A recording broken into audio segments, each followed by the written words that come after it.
em phải đi download được mang tí đây ơi thôi nhá bởi chơi bạc em phải đi luôn anh đang loอย่างnào thế nhỉ នៅក្នុងឆ្នាំ2025 ហើយអ្នកណាខ្លះនៅប្រើ Apple ID រួមគ្នាហើយអ្នកណាខ្លះមិនទាន់ចេះបង្កើត Apple ID ផ្ទាល់ខ្លួនតោះឥឡូវមកមើលវីដេអូទាំងអស់គ្នាមើលចប់បងប្អូននឹងចេះបង្កើត Apple ID download នៅក្នុង iPhone ទាំងអស់គ្នាតោះឥឡូវបងប្អូនដើម្បីបង្កើត Apple ID បានជាដំបូងយើងចូលមកកាន់សិទ្ធិនេះមកដល់មកបងប្អូនឃើញនៅខាងលើគេឃើញមានពាក្យ Apple account បងប្អូនចុចលើហ្នឹងមកហើយយើងឃើញពាក្យនៅខាងក្រោមគេនេះ Don't have an Apple account ចុចកន្លែងហ្នឹងមកហើយយើងរងចាំវាបន្តិចវានឹងចូលទៅកន្លែងបង្កើត Apple ID តាឥឡូវយើងធ្វើការដាក់ឈ្មោះវាមានឈ្មោះដំបូងហើយឈ្មោះចុងក្រោយអានេះខ្ញុំដាក់ឈ្មោះឥឡូវខ្ញុំឧទាហរណ៍មួយមក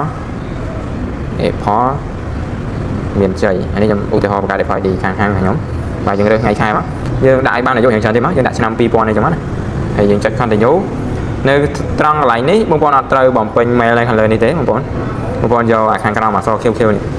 Don't have នេះចុចកន្លែងនេះមកហើយបងប្អូនយកពាក្យ get iCloud email នេះមកហើយនៅកន្លែងនេះគឺយើងដាក់ឈ្មោះ iCloud របស់យើងដាក់ Apple មានចុច2000មក Apple ចុច2000 @icloud.com តែប៉ុណ្ណឹងមកបងប្អូននៅខាងក្រោមនេះបើវាអត់ទាន់មានលោតបើកកន្លែងនេះទេបងប្អូននេះបើអត់ទាន់បើកទេយើងចុចបើកផ្ទះមួយមកហើយយើងចុច continue ហើយយើងរងចាំបន្តិចយើងយកពាក្យ create email address ចុចកន្លែងនេះមកគេដាក់ password អញ្ចឹងបងប្អូនត្រូវចាំថា password នៅខាងលើហើយខាងក្រោមកន្លែង verify ដូចគ្នាយើងដាក់ password មកខាងក្រោមក៏ដាក់ដូចគ្នាដែរហើយយើងចុចពាក្យ continue បន្ទាប់ពីចុចពាក្យ continue ហើយនៅខាងលើនេះយើងរើសប្រទេសយើងនៅក្នុងប្រទេសកម្ពុជាយើងរើសកន្លែងណា Cambodia មកនៅយើងអូរ Cambodia នេះ Cambodia +855រើសពាក្យ Cambodia ហើយយើងមកពេញលេខទូរស័ព្ទដែលយើង067លេខ813ដង69ហើយអាកន្លែងនេះបងប្អូនយកអាកន្លែង text message ដើម្បីវាផ្ញើសារចូលមកកាន់លេខហ្នឹងណាហើយយើងចុច continue មកដល់ពេលយើងចុច continue ហើយយើងរងចាំសារវាផ្ញើលេខកូដ6ខ្ទង់មកឲ្យហើយនេះលេខកូដ6ខ្ទង់អញ្ចឹងយើងវាយលេខកូដហ្នឹងចូលមក8731ចុចទៅប៉ុណ្្នឹងមកវា verify ទៅខ្លួនឯងនេះហើយបងប្អូននេះជាការណែនាំរបស់គេយើងចុច agree នេះមកនេះនឹងស្ដាប់នេះបន្តមកទៀត Apple ID របស់យើងនឹងបានហើយស្រេចហើយប៉ុន្តែករណីខ្លះវាត្រូវការទាមទារ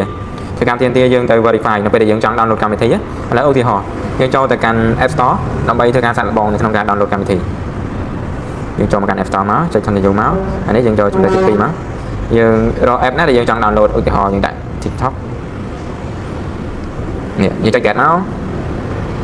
ចុច get យើងចុច install អញ្ចឹងជាដំបូងវាប្រកបជាទាមទារ password ហើយអញ្ចឹងយើងបាញ់ password ដែលយើងបានដាក់មុនហ្នឹងណាយើងបាញ់ password ចូលមកយើងចុចពាក្យ sign in យើងយកពាក្យ sign in ហើយបើន័យថាយើងអាច download កម្មវិធីបានជោគជ័យហើយនេះនៅកន្លែងបងប្អូនយកអាកន្លែងបន្ទាប់ពី15នាទីខាងលើនេះមកនេះ continue មួយទៀតមកអានេះ Apple ID ដែលយើងបង្កើតថ្មីដែលទើបតែដាក់ចូលហើយយើង download វាលោតបែបហ្នឹងទាំងអស់អញ្ចឹងសម្រាប់បងប្អូនដែលចង់ download កម្មវិធីឬក៏បង្កើត Apple ID ថ្មីបងប្អូនធ្វើតាមការណែនាំខ្ញុំទៅនឹងបានហើយឥឡូវខ្ញុំសាកល្បងមួយកម្មវិធីទៀត YouTube download ដូចគ្នាហើយយើងចុច install មក password យើងបាញ់ឲ្យម្ដងហើយអញ្ចឹងវាអត់មានទាមទារម្ដងទៀតទេអញ្ចឹងនៅពេលដែលបងប្អូន download បាន2 3កម្មវិធីវានឹងសួរបងប្អូនថាតើបងប្អូនចង់ save password auto អត់នៅពេលដែលយើងចុច download យើងយកពាក្យ save នេះមកនេះអញ្ចឹងបងប្អូនដែលអត់ទាន់ចេះបង្កើតសូមធ្វើការ